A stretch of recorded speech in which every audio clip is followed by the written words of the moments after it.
इस साल मध्य भारत शिक्षा समिति अपना 84वां स्थापना दिवस मना रही है। इस कड़ी में प्रबोधन 20240 से शिखर तक कार्यक्रम में हिंदी, संस्कृत और अंग्रेजी के जाने माने वक्ता राज्यसभा सांसद डॉक्टर सुधांशु त्रिवेदी बतौर मुख्य वक्ता शामिल हुए।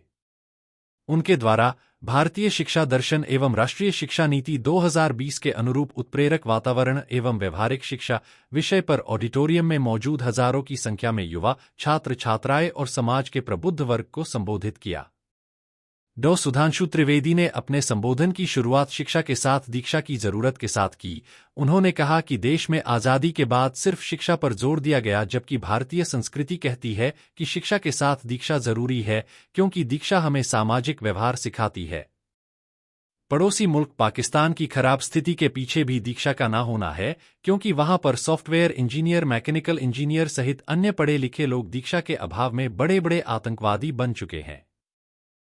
पड़ोसी देश में आज खाने के लाले पड़े हैं और हम विश्व की 5वीं अर्थव्यवस्था बनकर खड़े हैं।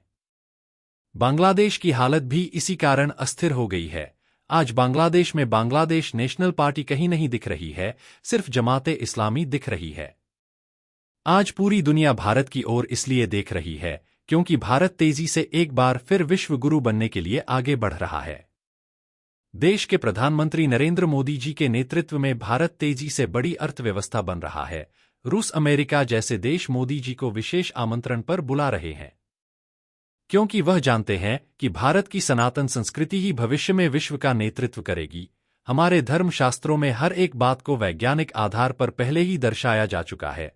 प्राचीन जापान हो या चीन हो, वहां के दार्शनिक और उनकी लिखी किताबों में भारत को स्वर्ग का द्वार बताया गया है और बहुत सी जगह मोक्षस्थली भी कहा गया है। जापान में तो हमारी सरस्वती माता की पूजा दूसरे रूप में ही सही पर की जाती है। भारत ने सबसे पहले शून्य की खोज करी थी और आज शिखर पर भारत पहुंचने जा रहा है। हमारे यहां कहा गया, श्रद्धावान लभते ज्ञानम, बुद्धिमान लभते ज्ञानम नहीं।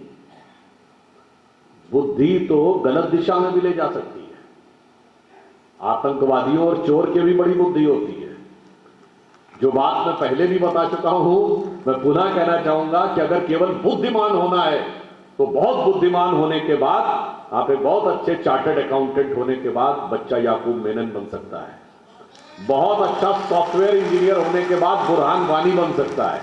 बहुत अच्छा एरोनॉटिकल का जानकार होने के बाद 9/11 करने वाला खालिद शेख और मोहम्मद अट्टा भी बन सकता है, और बहुत पढ़ लिख कर वो अफजल गुरु भी बन सकता है।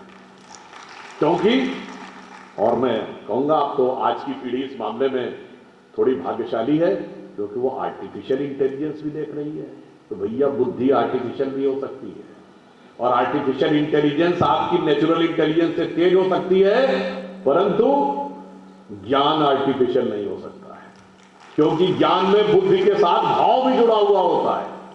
इसीलिए ज्ञान की अनुभूति हमारे यहां शब्द प्रयोग किया जाता, बुद्धि की अनुभूति नहीं। यही वर्ड होता है ना।